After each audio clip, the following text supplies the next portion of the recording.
Why is it important to rehabilitate and reintegrate ex-offenders into society? What is the purpose of the victim-offender dialogue? What prompted the setting up of a task team to evaluate the parole process? What are the key differences between probation and parole? What time is it? It's question time.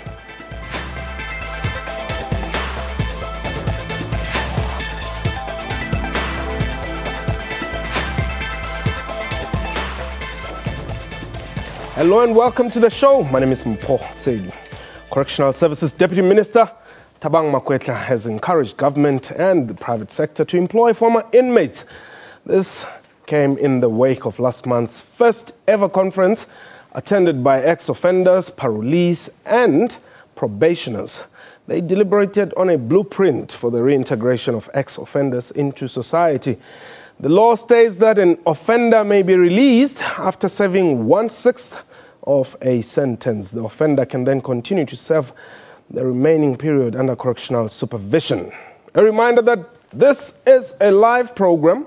Therefore, if you want to express your views, you can call us and participate in the program. The number to dial is 089-110-4210. If you're outside the borders, 0027891104210. Our Twitter handle at QuestionTime24. My guest today, Thabang Makwetla, who is the Deputy Minister of Correctional Services. DM, welcome to the show. Thanks for making time. Thank you very much for having us on your program. Groundbreaking conference of ex-offenders. What really gave you the idea that it would be, noble to host such a conference? Well, maybe it is appropriate that we should start right at the beginning of this whole story. It's been a journey that the Department of Correctional Services has been, had embarked upon since 1994. And that got accelerated in 2005 when the new policy that is governing the department was introduced through the white paper on corrections in 2005. But why this story? The most important thing we must always remember is that the transformation that we wanted to see in our country was not only in relation to the race problem, racial oppression. In so many ways, South Africans have communicated this desire to build a very humane society. And if we are to talk to that endeavor of building a humane society, a society with morals that everybody can be happy about, the population of South Africans that are in South Africa's correctional centers resembles or they represent those among us as citizens who are struggling to conform with the norms and values that we want to build as a society. They are the most challenged. If you want, you can say they are South Africa's backwaters. So it is important as part of our transformation of our country and society that we must tackle that hardcore problem of remaking of our society. But you're faced with a challenge here. And you are on record as saying, government, private sector, please let us be part of the reintegration of former inmates. Out there, they're just seen as mapantiti. Yes, you're correct. And it's one of the things that came out very strongly from the ex-offenders themselves at this conference that we just held now, to say there is a need of a huge campaign for public education, for community members to embrace and appreciate the need to support the successful reintegration of those who have offended before. It is important because if we don't, then we are saying that these offenders community must remain and possibly even grow the numbers that they are today. We can differ, and we differ South Africans on so many other things. But when it comes to wanting to see the obliteration of South Africa's lumpen proletariat, South Africa's community of thugs, we all agree to that. The only effective way of doing it is that those who have offended, we make it a point that there's diversion when they come back from serving their sentences, away from doing crime to living constructive and clean life. That diversion is important because it is only through that diversion that we can drastically cut down the size of South Africa's criminal community. But how do you change my perception? You know, and by my, I'm just using myself just in respect of my talk here. Because your department, you may mean well, Deputy Minister. You released Thabang today. Tomorrow Thabang is at Protea Magistrate Court. He was arrested tonight, or actually yesterday morning. You know, some of them, I mean, they don't even get home. You know, you get them in this parole system or probation, and then before you know it, the guy has offended again. It's important for that we give the public an accurate picture about this challenge that you're talking about. You know, to every Thabang who reoffends within 48 hours, as you say, yes, of being released, there are other many mandlas, yes, who the Department of Correctional Services can point to as a success story of their rehabilitation intervention, who did not only after leaving, you know, correctional, after serving their sentences, make life better for themselves and in a clean way, but they have actually become community builders. That's what's very, you know, encouraging about this, that, you know, there are people who today are where they are, not because a person is inherently, you know, in his makeup, destined to be, you know, a problematic person. There are people who just did not have the chance not to make that wrong decision. The moments that they found themselves never accorded them that chance. And as a result, you have many first offenders, many first offenders who are just as good as me and you, who never ever thought that in their lives they'll end up in jail. So they come out and indeed heed the lessons of the experience that they've gone through. So we have succeeded in many, many other stories. I don't want to start, like, you know, boasting here about, you know, those kind of success projects we have had. One of the resolutions at the conference was that the conference resolved that government and civil society will strengthen victim empowerment initiatives throughout offender rehabilitation path. Let's just talk about this. Perhaps we may also talk about this VOD, the victim offender dialogue as well, as to how do you as a department assist a victim, you know, using the offender himself or herself to ensure that the victim is empowered and perhaps also counseled in the process. The victim offender dialogue is a practice which is a new invention in our criminal justice system. To say that it is not enough to sentence a person, an offender, to do time in jail, but it is also just as important that the offended must actually feel that the offender has actually remorse, is remorseful for what he has done, because that goes a long way in making the offended, the victim, feel better and find, you know, a healing out of what has been done wrong to them. So it is giving more content to our justice system. And it also assists in the rehabilitation of offenders, because that whole exercise of getting offenders involved in the offender victim, the victim offender dialogue, in a way an offender will not be able to go through it without it impacting internally on the individual, forcing them to reflect seriously about the wrong that they have done. So it goes a long way actually in helping successful rehabilitation of offenders. Okay, we'll look at other resolutions only after the break, and we'll be taking your calls. A reminder that indeed you can give us a call on 089-110-4210 if you're an ex-offender or an offender. We know that you've got cell phones in prison. You can call us. The Deputy Minister is here. This is question time.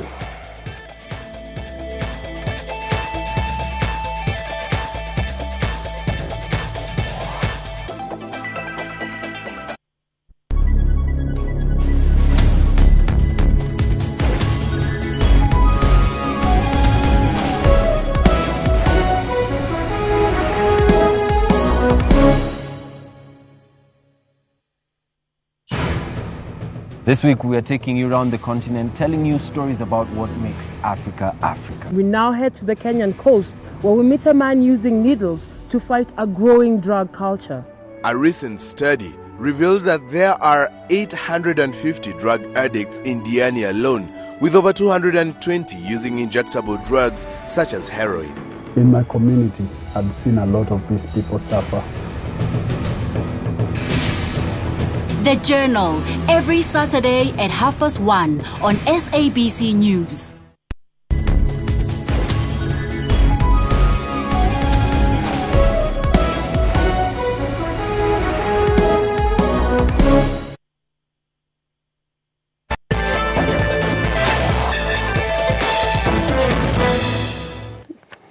Welcome back. You're still watching Question Time. My guest today is Thabang Makwetla, who is the Deputy Minister of Correctional Services. The numbers to dial 089-110-4210 or tweet us at Question Time 24. Let's hear what you think about the reintegration of offenders into society. Now, you were saying that it is important to consult victims here as well. Does it help the victim or the offender here, or is it a two-way beneficiary system? Process? Yes, indeed. I think it's a two-way process. It benefits both the offender. It also benefits the victim. It benefits, as I've indicated, it benefits victims because when a person, even let's just take a very common offense, a person who has broken into your house and stole stuff, sentenced to go into 6 months or 12 months, whatever. If you were to be called in and be told, this is the person who has done this thing, he is about to finish his sentence and he wants to be given the opportunity to say he is sorry to you. Yes. That goes a long way in making you deal with the trauma of your house, somebody breaking into your private, space in the manner in which you struggled to deal with before, when you now know the person and you know that the person is remorseful. But to the offender also, to go and say to the person they have wronged, I am sorry, forces them, because the victim may actually be someone who is also struggling to accept the apology and may put pressure on the offender to say, I'm not convinced that I actually must forgive you. And that will compel the offender, it will put the offender in a situation where they really have to reflect deeply and be genuine about being remorseful about what they've done. Otherwise, if there are no victim-offender dialogues, the person can offend, goes and serves his sentence, comes back unrepentant, not remorseful about what he has done, and he's looking for the quickest opportunity to do exactly what he has done, because that's what he knows best, and he has no other opinion. Second thought about what they have done. So it is a very enriching exercise. Brian, you are in Cape Town? Hello there, good afternoon. Yes. I've got a great problem with what the Minister is saying there. Firstly, honest people who are retrenched or unemployed, if they have any judgments against their name, they can't get employment. They barred from employment. Now, these are people who haven't committed any criminal offense. Now, somebody that has created an offense, he goes into the system and he becomes a better criminal instead of being rehabilitated. Now, we've seen it on television, how you can buy a gun, sex, drugs, or anything in prison. Our prison officials, I must say, leave much to be desired. So I feel the most important thing that we need to do is, number one, stop stigmatizing people who are behind 100 Rand, 200 on a debt, and if they want to get work. Number two, prisoners coming out of prisoners must have proper skills to go back into society, but if they do get back into society, where is the employment? Because at the moment, our unemployment is the highest in the world. Okay. So we have a cocktail of total disaster at the moment, and the correctional services are not doing the right thing in trying to do their part in rehabilitating prisoners. There's a couple of successes he's alluded to, and I grant him that. But in the end, the bottom line is we have crime, which is also the highest in the world. So there's something wrong in the state of correctional services, and I hope they come right. Thank you very much. Thank you, Brian. Ndiam? No, well, Mpo, let's just make this point that the problem we are dealing with is not a problem of the Department of Correctional Services. It is a problem of our society. It's not those who are in the department who are responsible for the high levels of crime. It is our inability as a country, as leaders, who sits in different places in our lives as a society, who are not succeeding to get citizens to embrace good values, good ethics, good principles in our lives. That is a societal challenge. It's not so much the challenge of the Department of Correctional Services. But just to go back to the point that he started with, it's Brian, where Brian started. This year, towards the end of this year, the minister is going to be convening a national, gathering, conference to deal with a review of the expunging of the criminal records. Because this is one of the issues that was very high in the concerns that were raised at this previous conference we've had last month by ex-offenders to say they have been assisted with all manner of skills to have new beginnings in their lives. Portable skills, others they've furthered their education and so on. However, the practice of keeping their criminal record in place for a prolonged period of time deprives them the opportunity to actually get jobs and do many other things. So they have appealed that we should actually, as a department, see to it that something is done to assist both the rehabilitation and successful social reintegration of ex-offenders, but at the same time, of course, to make sure that our communities are safe. We've got to find an appropriate balance between the two concerns.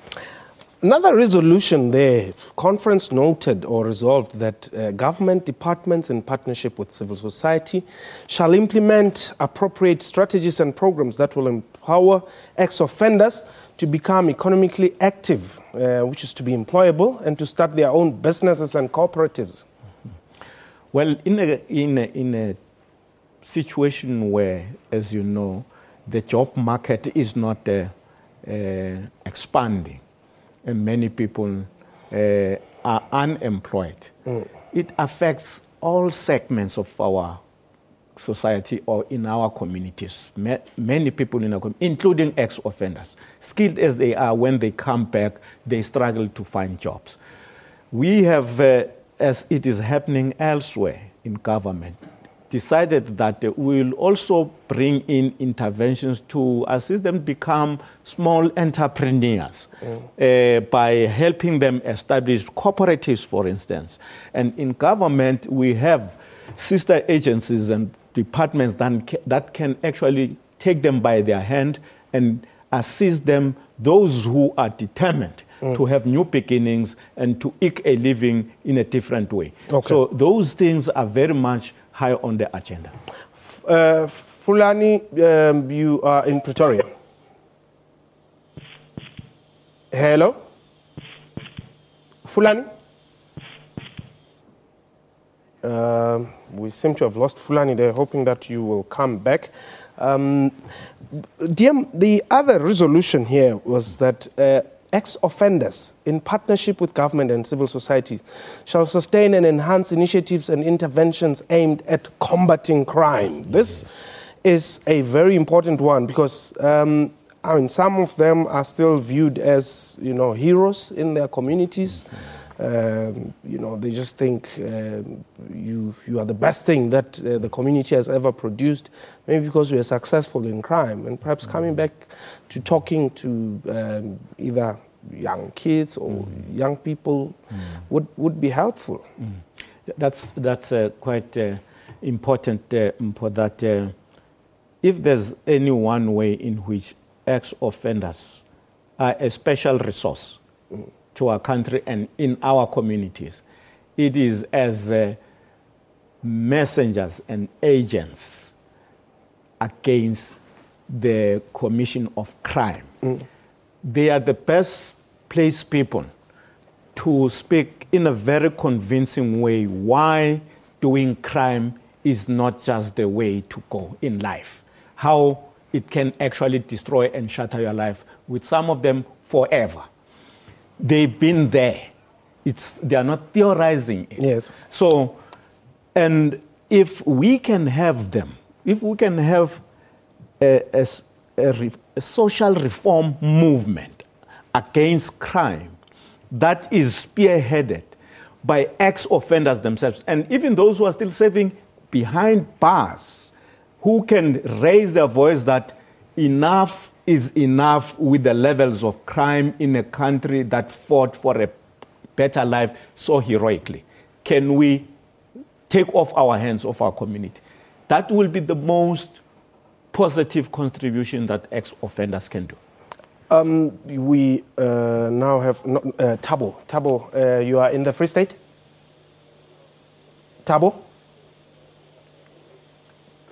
Thabo, yes, go ahead. How are you? We're well. Quickly. I'm fine. Yes, man. I've got a problem of this topic. Of what? The only problem is, you know, if the government, instead of the government they must try to reduce the criminals in the community, but now they are taking them out of the prison and then put them in the community again. Really, I've got a problem. You know, the victims who must be supported, they are not being supported. We are looking now at criminals. Really, I think we should look at this once again. Okay. Thabo, thank you very much. Diam, is that how it is?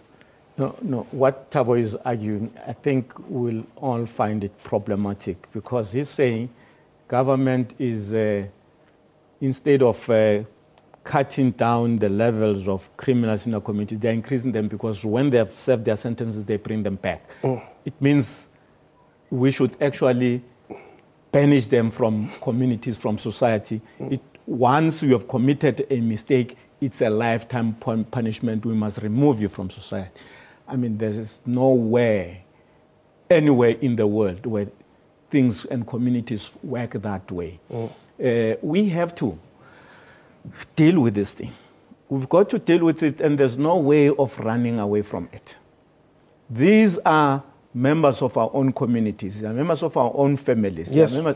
So there are South Africans who are in conflict with the law. There are South Africans who are so dysfunctional socially. We can't say we must create a little world of their own elsewhere outside of our own community. it is why it is important for us to say those who have once offended, they must never ever offend again. They may not be out of their own individual volition want to do so, but there must be an environment and programs that government puts in place that pushes them, that nudges them in that way of moving out of the rut of criminal life. Diam, unfortunately we've run out of time, but perhaps a very last question. Do inmates work in some company where they produce money and coins? Is that still the case? Well, it means I don't frequent, social places so often lately. I've missed that. That yes, I was not aware that ex-offenders are used in minting. Okay. All right. That was question time for today. A big thank you to our guest, the Deputy Minister of Correctional Services, Thabang Makwetla, and to you for watching the show. From me and the crew, have yourself a wonderful time. Goodbye.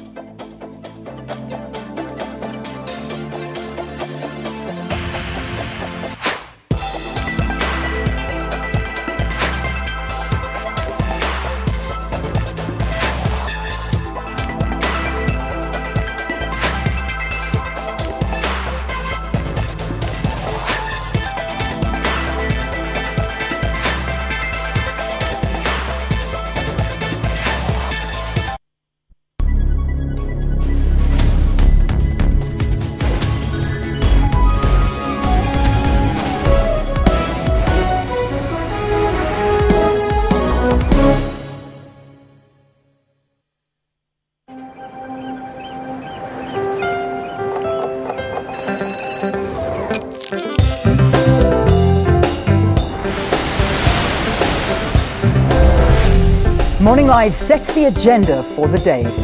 We bring you the latest local and international news. We are on the ball with all your sports activities and results. We give you the latest business update. We bring you the latest weather every time. Watch Morning Live every weekday morning at 6 o'clock, bringing you everything you need to know before you go. Shap shap, tada.